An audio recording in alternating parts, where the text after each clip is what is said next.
Navigating the global economic transformation.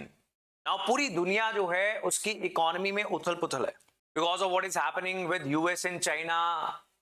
Great power conflict, कौन super power बनेगा अगली। America की इन्फ्लुएंस कम हो रही है, चाइना की इन्फ्लुएंस बढ़ रही है, बीच में हम बहुत सारे देश जो तीसरे चौथे पांचवें नंबर पर हैं, we are also trying to get our share of power, right. हम भी विश्व गुरु बनना चाहते हैं। सो ये जो ग्लोबल ट्रांसफॉर्मेशन हो रही है which is reshaping global trade flows, financial currency markets and strategic calculations. आपको जो भी चीज समझ में नहीं आए आपने मेरे से पूछ लेनी है, मैं कोशिश करूंगा बहुत सारी चीजें समझाने की। ग्लोबल ट्रेड फ्लोज लाइक जो प्रेजेंट ट्रेड का स्ट्रक्चर है उसमें तब्दीली आएगी। फाइनेंशियल करेंसी मार्केट्स यानी may be US dollar is not going to be the most powerful currency in the future. Dedollarisation हो रही है दुनिया की, बाकी करेंसीज भी इंपॉर्टेंट हो जाएंगी।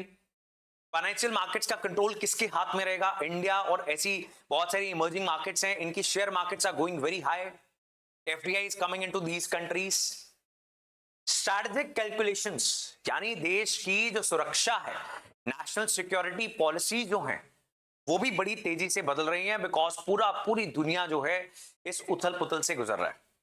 And this is also a rare window to forge a more equitable world order. India के नजरिए से हम ये समझते हैं कि आज जो वर्ल्ड ऑर्डर है यानी जो दुनिया के रूल्स हैं जिससे आज दुनिया के सारे देश गवर्न होते हैं, that is not very equitable. उसमें न्याय नहीं मिल रहा उन देशों को जो आज पावरफुल हो चुके हैं लेकिन तब नहीं थे 1945 और उसके बाद जब ये वर्ल्ड ऑर्डर बनाया गया था, आईएमएफ बनाया गया था, वर्ल्ड बैंक बनाया गया था, वर्ल्ड ट्रेड ऑर्गेनाइजेशन 90s में आई लेकिन उसके एग्रीमेंट्स भी पहले आ गए थे। तो ये जो सिस्टम है it is dominated by the western countries जो उस समय बहुत पावरफुल थी, आज नहीं। नाउ व्हाट इज हैपनिंग, क्या क्या नई चीजें हो रही है। अब this vocabulary is a bit difficult.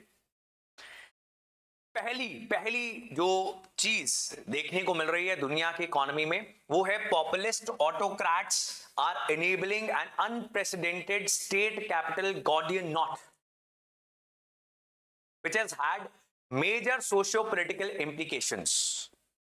क्या कह दिया इन्होंने? क्या होते हैं पॉपुलिस्ट ऑटोक्रेट्स के कुछ एग्जांपल्स दो अगर आप समझ पा रहे हो, कुछ समझ में आता है। I am trying to understand also कि जब आप न्यूज़पेपर्स पढ़ रहे होते हो या कोई ऐसी वोकैबुलरी वाली चीज पढ़ रहे होते हो आपको कितनी अंडरस्टैंडिंग होती है, so that I can also come to your level and go a little bit in depth.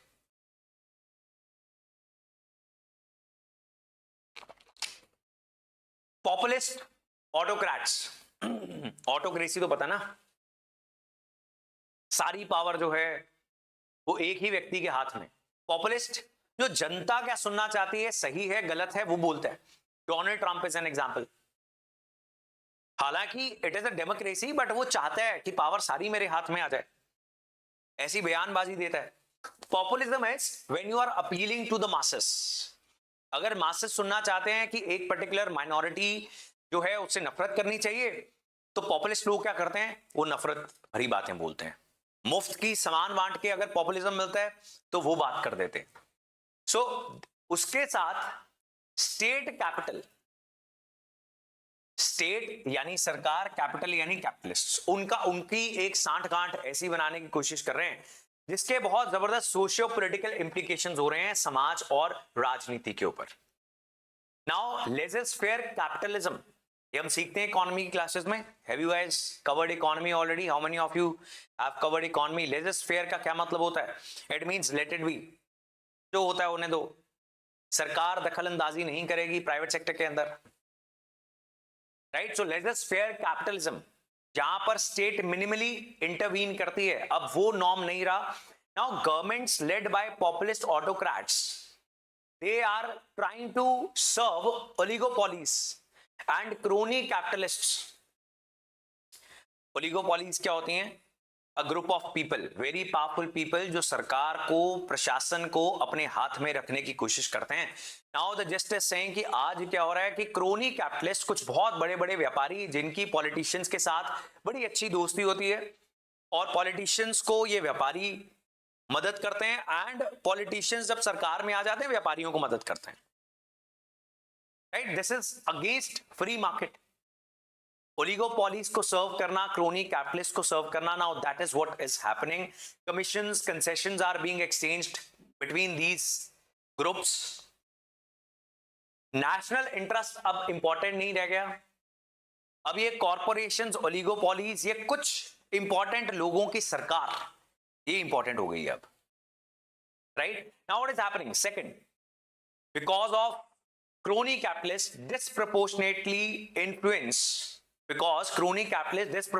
influence populist autocrats, primordial rules of statecraft are resurgent. है ना डिफिकल्ट थोड़ा? प्रीमॉर्जियल होता है बहुत पुराना है, राइट? जब प्रेजेंट जो मॉडर्न आइडियाज आ चुके हैं कि डेमोक्रेसी होनी चाहिए, फ्री मार्केट होनी चाहिए, सबके लिए एक लेवल प्लेइंग फील्ड होना चाहिए, वो नहीं है। प्रीमॉर्जियल जो हम वर्ल्ड हिस्ट्री की शुरुआत में पढ़ते होते हैं कि राजा था और फ्यूडल लॉर्ड्स थे and they were all working for each other, अब वैसा स्टेट क्राफ्ट आ गया। स्टेट क्राफ्ट होता है स्टेट को चलाने की नीति।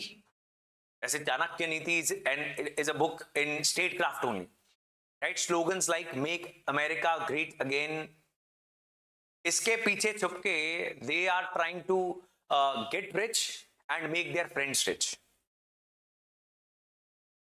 ठीक बात है जी।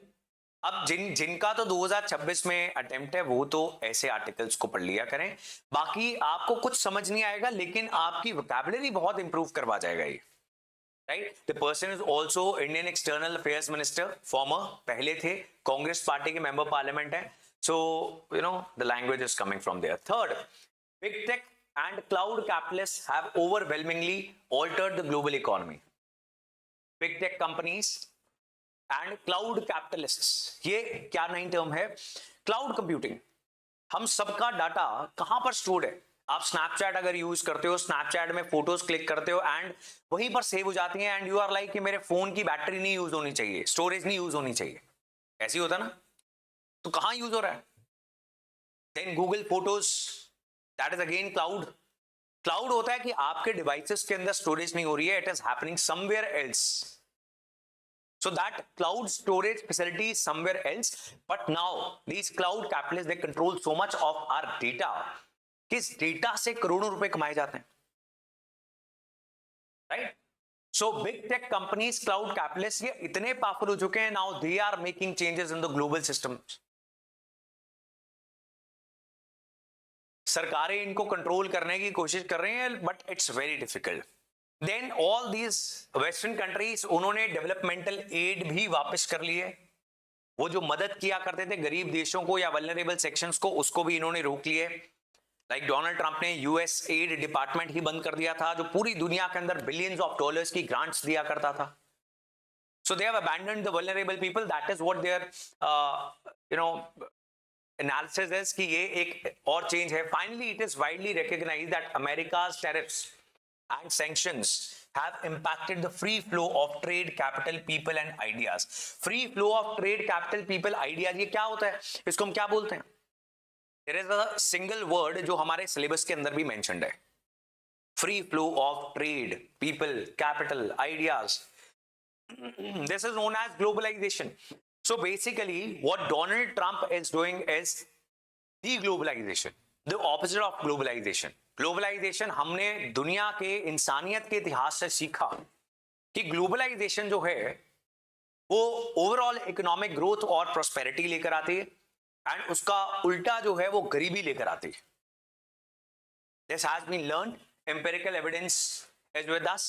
सो all these things are happening and global south के लिए ये एक अपॉर्चुनिटी भी है that in this crisis all the countries, especially दो कंट्रीज सबसे प्रबल दावेदार हैं कि अगर कोई ग्लोबल ऑर्डर में सबसे पावरफुल कंट्रीज को रिप्लेस कर कर टॉप 2 चेयर्स पर बैठेगा, the 2 countries which have the maximum chance, these countries are number 1 China and number 2 India.